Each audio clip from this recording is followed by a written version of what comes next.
इंसानी तारीख हमेशा से सीखने का सबसे बड़ा जरिया रही है। पहले पहल तारीख लोगों की याददाश्त के जरिए से आने वाले दौर तक पहुंचती रही और नस्ल दर नस्ल आगे चलती रही। अल्लाह करीम ने इंसान को कलम के जरिए लिखना और महफूज करना सिखाया। कहीं इंसान ने दरख्तों की छाल पर लिखा तो कहीं पत्थर को इस मकसद के लिए तराशा। कहीं कपड़े पर लिखा जाने लगा तो कहीं खाल पर। हर दौर में इंसान ने लिखने और महफूज करने का कोई ना कोई तरीका ढूंढ निकाला। जब कागज ऐजाद हुआ तो इस काम की रफ्तार बहुत बढ़ गई। इसी लिखने और महफूज रहने की वजह से इंसान ने तरक्की की। आम लोगों को बादशाहों, बहादुरों और गैर मामूली लोगों की जिंदगी में बहुत दिलचस्पी रही है। अल्लाह के नबी आदम अलैहिस्सलाम से लेकर मोहम्मद रसूलुल्लाह तक इस दुनिया में मुख्तलिफ वक्तों में नबी और रसूल आते रहे और लोगों की जिंदगियों में इनकिलाब लाते रहे। उन लोगों की तालीमात तो हिदायत का जरिया थी, उनकी अपनी जिंदगियां भी इंसान की रहनुमाई के लिए बहुत अहमियत रखती हैं। उनकी जिंदगियों के मुतालिक जिक्र आसमानी किताबों और सहीफों में भी मिलता है। कुरान मजीद इस सिलसिले में हमारी सबसे ज्यादा रहनुमाई करता है। कुरान मजीद हमारे लिए सबसे बड़ा जरिया है जो हमें रसूलुल्लाह की जिंदगी के मुतालिक मालूमात फराहम करता है। इसके बाद रसूलुल्लाह की जिंदगी के बारे में आपके साथियों ने बताया और हम तक ये मालूमात पहुंचाई। उस जमाने की तारीख के बारे में हमें बहुत कुछ हदीसों की किताबों से मिलता है। उस दौर के बहुत से मखतूते यानी मैन्यूस्क्रिप्ट भी मिलते हैं।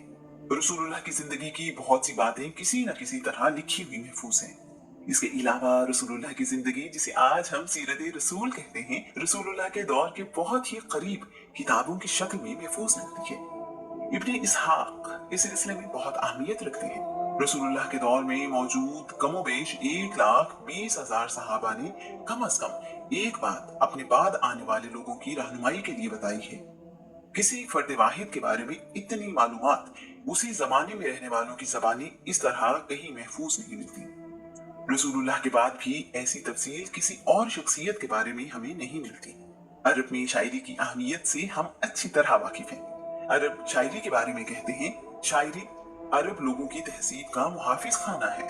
उस दौर की शायरी भी इस सिलसिले में एक अहम जरिया है। बदकिस्मती से रसूलुल्लाह के दौर में इर्द गिर्द के मुल्कों में क्या होता रहा, ऐसा तारीख में महफूज नहीं है। उस दौर में बादशाहों के दरबारों में तारीख दान हुआ करते थे। इसके बावजूद उस सदी के मुतालिक महफूज चीजें नहीं मिलती। इब्तिदा में लिखी गई सीरत की किताबों में रसूलुल्लाह के जंगी और तबलीगी मुहिमात को मौजू बनाया गया। बाद अज़ां रसूलुल्लाह की जिंदगी के हर पहलू पर लिखा गया। सीरत रसूल पर मुकम्मल किताब हमें इब्ने हशाम ने दी। इब्ने हशाम ने इब्ने इसहाक के काम को 2 हिस्सों में तरतीब दिया। ये किताब आज भी मौजूद है। इब्ने साद ने एक बहुत बड़ी किताब तबक़ात साद की सूरत में तरतीब दी। उसमें सिर्फ रसूलुल्लाह की जिंदगी के बारे में ही नहीं बल्कि आपके साथियों के बारे में भी हमें मालूमात मिलती हैं। इब्ने कल्बी और अल बलाजुरी ने भी इस काम में अपना हिस्सा डाला। रसूलुल्लाह की सीरत के बारे में हर जुबान और हर दौर में ही लिखा गया। हमें रसूलुल्लाह के बारे में सब कुछ कुरान मजीद, हदीस, तारीख और सीरत की किताबों से पता चला। इन्हीं जरियों से हमें पता चला कि रसूलुल्लाह की जिंदगी कैसी थी, आदतें कैसी थी, ज़र्फ कैसा था, जंगें कैसे हुई, रसूलुल्लाह कैसे ताजिर थे, कैसे खामिन थे, कैसे बाप थे, आपकी जिंदगी में मामला फहमी कैसी थी, लिबास कैसा पहनते थे, क्या खाते पीते थे, खुशी और गम का इजहार कैसे करते थे, एक मुहाजिर से लेकर एक रियासत के सरबराह कैसे बने, एक यतीम खुद यतीम परवर कैसे बना, रसूलुल्लाह का इल्म वसीउ नजरी लोगों की जिंदगियों में कैसे इनकिलाब लाई।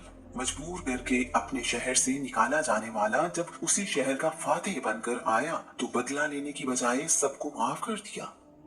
ये सब हमें कुरान मजीद, हदीस और इब्तिदाई किताबों से पता चला।